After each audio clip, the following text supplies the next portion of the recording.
Hey guys, how are you doing today? So I'm in this beautiful state of Uttarakhand in India and doing some solo thinking regarding what can be done for blockchains in India. There have been lots of messages to me, especially after the interministerial committee under the Department of Economic Affairs, Ministry of Finance in India, that has come up with a report stating that it should be banned. So I was just thinking, can something more be done? Can we ramp up efforts? So one of the key things in that draft, which is iterated many times in that draft, is that cryptocurrencies or crypto assets, if I may say, are tried to be compared with currencies. Only the narrative, I think that the narrative in India has been set wrong. Why it has been set wrong?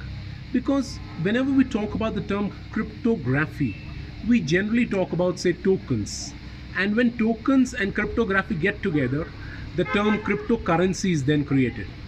Now this cryptocurrency term, it seems, did not go down very well with the Indian government. And hence when they compared cryptocurrencies per se with the sovereign currency of the country, hence the report very strictly mentions that it's only the government of India which can issue the currency notes. So from that perspective, there is no doubt about this notion that the sovereign currency would still remain that only. However, how about changing the narrative in India? Changing the narrative from removing the term currency out of cryptocurrency. Let me give you one example what happened recently in Japan. In Japan, they are regularly updating the regulations. So one of the recent changes which gets enacted from April 2020 is a very interesting change. Japan has done away with the definition of virtual currencies. Japan has done away with the definition of virtual currencies, and they have replaced it with a more generic term called cryptographic assets. Now this is very interesting. Very interesting. They have removed virtual currencies definition and replaced it with cryptographic assets. What is the focus here? What is the interpretation? Of course, that is yet to be enacted, but what is the apparent interpretation that we are looking forward to here? The apparent interpretation, it seems, is that they are moving to a more mature definition from virtual currencies to cryptographic assets. How about doing the same thing in India? Can we achieve the same thing in India? Can we explain to the government or the high-ups in the authority that this is not currency? Look at Japan, that they have removed or replaced the term virtual currencies with cryptographic assets. Of course, they are making more regulations and they are making it more stricter. There are also talks that exchanges might get specific licenses from 2020 in Japan. How about this example? So I was solo thinking and this example just came up. It's very simple. However, it can actually help move the regulations in the right direction in India. How about this? A person goes and buys some clothing, say for example from Pantaloon. And whenever you buy a 2000 rupees, say a trouser from Pantaloon, you get certain points, say 200 points in a certain card or a virtual card, or it gets connected to your mobile number. So the next time you go, you can actually get some discount of that 200 credit that you've received from as a result of the previous purchases that you've made. Now analyze this transaction. Purchase 1, you paid 2000 rupees in INR. You receive 200 points, which are then redeemable or exchangeable as a discount in the next purchase that you make. Now what is this? In the next purchase, say for example you make another purchase for 4000 rupees, you get, say, 200 rupees off, 1 point equivalent to 1 rupee. No one talks about these points as currency. No one talks about these points as currency, and we easily do it. It's purely acceptable. How about taking it a notch higher? You now book a certain flight ticket and you receive what is called as, say, points again from the website from where you've booked, so that next time you're able to get certain discount again. Now analyzing these two transactions, you get certain points which are then redeemable for transactions to be done in future. How about merging these two concepts together? A portal that actually allows a person to exchange the points that you receive from the clothing company, say pantaloons, and you receive certain points from the airline ticket, say yatra. A person needing pantaloon points and a person needing yatra points are then exchanging each other's points. Again, I don't think so that the Indian government, or any government for that matter, would have challenges to such transactions.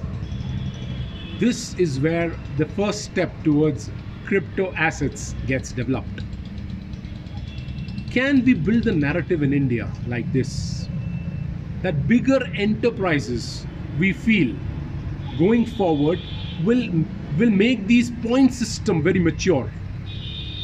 And once these point systems gets matured, you will also have portals or exchange platforms wherein you are able to exchange 1 point earned from, say, Paytm versus 1 point earned by someone else by booking a flight ticket. How about petrol points? You put petrol in your car and you receive certain points. How about converting these points to a person who's needing pantaloon points to purchase certain clothing? This is the first step towards building a crypto exchange, a swap, an exchange between two tokens. Can we explain it to the government? Can we change the narrative that these points that are issued by certain bigger organizations, and we feel that going forward smaller organizations will also step in, every point that is then offered by bigger organization has a tangible value attached to it. There were words used like Ponzi schemes in the draft that was issued by the Interministerial Committee by the Department of Economic Affairs. Can we give an explanation that the intrinsic value of every point which is then issued, say from pantaloons or from yatra or from petrol, actually has a tangible value attached to it? How are these points getting generated? This, I feel, should be the first step towards explaining and changing the narrative in India. I don't think so that the government will have any problems to understand that bigger organizations, to reward its customers, will start giving points, and it does, it already does. Future, maybe 1 year down the line, 5 years down the line, you will have interoperability between bigger organizations' point systems to then acquire different companies' points as per your need. How about adding another angle to it? We received one of the response from Reserve Bank of India to our RTI, which stated that the crypto assets do not fall under the definition of foreign exchange. I know it is slightly debatable, but how about adding this fourth point to it? How about one organization in India, say an IBM, having offices outside India as well, then allowing inter-country exchanges of these points? Someone here in India is willing to then exchange points with someone, say in France, say in Japan, say in Spain. Now we feel that this is surely about to come, and it will surely challenge and test how the Indian regulators are thinking. We look at the Japanese example. They are getting far more mature when they are coming up with terms like cryptographic assets. It is amazing. Can we also change the narrative from calling cryptos as Ponzi schemes? If there is a tangible business from where the intrinsic value of the token is derived, then the narrative can, this notion can be explained to the high-ups in the Indian government. And of course, that is what then can form base of putting through regulatory framework of allowing companies to put their entire point system on blockchains. And then from those blockchains, you have interoperability of coins. That, I feel, should be the first step towards making India blockchain ready. What are your thoughts? There must be some techies watching. Can you throw in more examples that we can then try to discuss with the government and change the current, I would say not so great blockchain scene in India. What are your thoughts about it? Happy to hear your thoughts in the comment section below. Thank you so much for watching.